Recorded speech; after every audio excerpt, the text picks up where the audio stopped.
दोस्तों, मैं अकबरनगर की लड़ाई में बहुत ही नजदीक से इस सरकार को उसकी तानाशाही देखा और ये महसूस किया है कि यहाँ पर हर साल पे उल्लू बैठा है। अंजाम गुलिस्ता क्या होगा, बर्बाद गुलिस्ता करने को बस एक ही होगा। तो दोस्तों, ये लड़ाई ऐसी नहीं है कि आप हमने बैठ के कोर्ट कचहरी के चक्कर काट के, हमने संवैधानिक तरीके से इस लड़ाई को शुरू किया था। और लड़ाई इन लोगों के सर्वे के नाम पर आपके डॉक्यूमेंट्स लेंगे, हर दिन इनके प्रोग्राम बदलते रहते हैं। ये कहेंगे हम अभी इसका सौंदर्यीकरण थोड़ा सा लेंगे, फिर और बढ़ाएंगे और बढ़ा के पूरी बस्तियां उजाड़ देंगे। और आपको जवाब देने का, आप जो नोटिस देंगे आपको जवाब देने का मौका नहीं देंगे तुरंत। और इनकी एनडीए तुरंत आपको नोटिस देगा और एनडीए का जो विधि प्राधिकरण है तुरंत उसकी सुनवाई करेगा, अगले दिन वो खारिज कर देगा। फिर आप भागते क्या हो, अपने प्रधान के कमीशन क्या जाओगे जो इन्हीं का चेयरमैन है, जो इनका चेयरमैन आपको फैसला नहीं देगा और वो भी तुरंत ध्वस्तीकरण का आदेश दे देगा। भागोगे हाई कोर्ट। हमको तो जज साहब, जस्टिस पंकज भाटिया साहब ने 21 दिसंबर 2023 को एक इसके बेहतरीन ऑर्डर किया था। हमने साहब है हमारे बीच में, उनको भेजा। उन्होंने कहा इतनी बड़ी आबादी को ऐसे नहीं उजाड़ा जाए और वो हमारे हम लोगों के लिए एक आशा की किरण थी, लेकिन इन्होंने कोर्ट को बदल दिया और फूट ऐसा डालेंगे। मैं एक्सपीरियंस मुझे अकबरनगर की लड़ाई हमने लड़ी है और मुझे पूरा एक्सपीरियंस हो गया वहां से कि आपके बीच में कैसे फूट डालते हैं। हम 1000 पिटीशन में अकेला एक हाई कोर्ट में डाला, हर एक घर का एक पिटीशन है।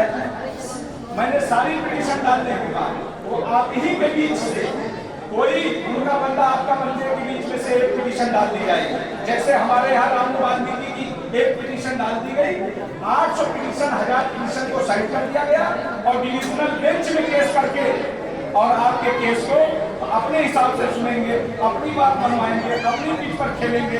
आपके पूरे इलाके को उस केस को नहीं सुनेंगे और आपके केस को हाई कोर्ट से भी खारिज किया जाए। आप दिखाओगे, अपनी रजिस्ट्री दिखाओगे, 60 साल 70 साल का रिकॉर्ड दिखाओगे, लेकिन उसको कोई सुनने वाला नहीं है, क्योंकि आप लीडिंग पिटीशनर नहीं बनोगे। दूसरा उनका बंदा लीडिंग पिटीशनर बन जाएगा और उसी की बात सुनी जाएगी। आप हजारों लोगों की तादाद में 2000 घर होंगे, आप चिल्लाते रहोगे मेरी दाखिल खारिज है, मेरी रजिस्ट्री है, मैं 70 साल से रहता हूँ। ये सब कागज उनके सामने माने नहीं रखता और ये एक कहानी बनाएंगे, ये नदी है और इसका flood zone, high flood zone में आप लोग हो और इसलिए हम एक स्कीम बना रहे हैं प्यूरिफिकेशन के नाम पर और पूरा इलाका तोड़ दिया जाएगा। इस पर कोर्ट भी उनका पूरा साथ देती है, सरकार के दबाव में है। आपको कोर्टों से भी नहीं न्याय मिलने वाला है। हम तो सोचे थे सुप्रीम कोर्ट, एक सर्वोच्चतम न्यायालय जो हमारी एक आस्था थी संविधान पर की, सुप्रीम कोर्ट जाएंगे हमें एक न्याय मिलेगा, लेकिन सुप्रीम कोर्ट को मुझे ऐसा लगा कि और खतरनाक है। ऐसा दबाव में काम करता हो, सुनने को तैयार नहीं। वो सीधा बोलता ब्यूटिफिकेशन के नाम पर हम पूरा शहर में उजाड़ते, वो एक वर्ड नहीं आपको इसके तक नहीं दिया। उन्होंने फिर एक मामला फंसा, नदी नाला का मामला, नाला का रिकॉर्ड 100 साल का मैंने पेश किया, सर्टिफाइड मैंने उनके साथ, उसके तमाम दस्तावेज मेरे पास है। आप लोगों को सभी भाई है यहाँ पर, सारे लोग हैं, मैं इनको अवेलेबल करा दूंगा। एक एक कागज, सारा रिवेन्यू रिकॉर्ड स्पीकर साहब को मैं दे दूंगा, सारे ऑर्डर दे दूंगा, लेकिन वो कुछ मानने को तैयार नहीं है। उनके पास कोई दस्तावेज की वैल्यू नहीं। नाला 1925 के दस्तावेज में, नक्शे में, रिवेन्यू रिकॉर्ड में दर्ज है। ये कुकरेल नाला 25 मीटर का है, इसका रकबा मैंने गोलिया से चेक किया और 25 मीटर के नाम पर 25 मीटर ले जाए कोई बस्ती पर ये कांच नहीं आने वाली है। 25 मीटर का नाला कितना होता है? 75 फुट का पूरा नाले है आपका। तो आपकी ना अकबरनगर कोई बात नहीं होगा। मैंने 25 के बजाय हमने कहा नाले की चौड़ाई 50 मीटर ले लो, लेकिन उसके बाद आप देख रहे हो नाले का ऐसे ही 60-70 मीटर है, 100-200 मीटर नाले के नाम पर आपने तोड़ दिया 700 मीटर अकबरनगर को। और दूसरी बात हमने रखी, कोर्ट ने माना कि ये लोग पुरानी आबादी है, आबादी की भी नहीं मानने वाले। 30 साल सरकारी लैंड पर अगर हम रह जाते हैं तो हम मालिक हो जाते हैं, उसको भी सुनने का अधिकार नहीं। जो संवैधानिक अधिकार आता है, एडवर्स पोजेशन लिमिटेशन एक्ट भी लागू नहीं, इन्होंने कोई सुनवाई नहीं। तो आप लोग ये खामोश न रहिए। हमने लड़ाई लड़ी, खामोशी प्यार नहीं की थी, लेकिन हमारे ऊपर इतना दबाव था, हमारे लोगों को खरीदा जा रहा था, 20 से लोगों को पैसे से मोबिलाइज किया गया, किसी को धमकी दी गई, ये सब किया जाएगा। लेकिन जब यूनिटी है, आपकी एकता रहेगी तो आप ताकतवर बन जाओगे। हिंदू मुसलमान में बांटा जाएगा, बोलेंगे मुसलमान आबादी है, लेकिन 30% 40% हिंदू भी प्रभावित हो रहा है, वो भी तोड़ रहे हैं, उनको भी कोई न्याय नहीं मिल रहा है। अकबर नगर के लोग में 30% पर 20% हिंदू थे, पूछिए क्या बुरा हाल है। आज उनको 260 स्क्वायर फीट में दिवस हो गए, घुटन हो रही है, लोग बीमार पड़ रहे हैं, एक डबल बेड उसमें नहीं आता उस कमरे में। तो आप लोग ये ना सोचिए। और कंपनसेशन के नाम पर 1 रुपया नहीं दिया इन्होंने।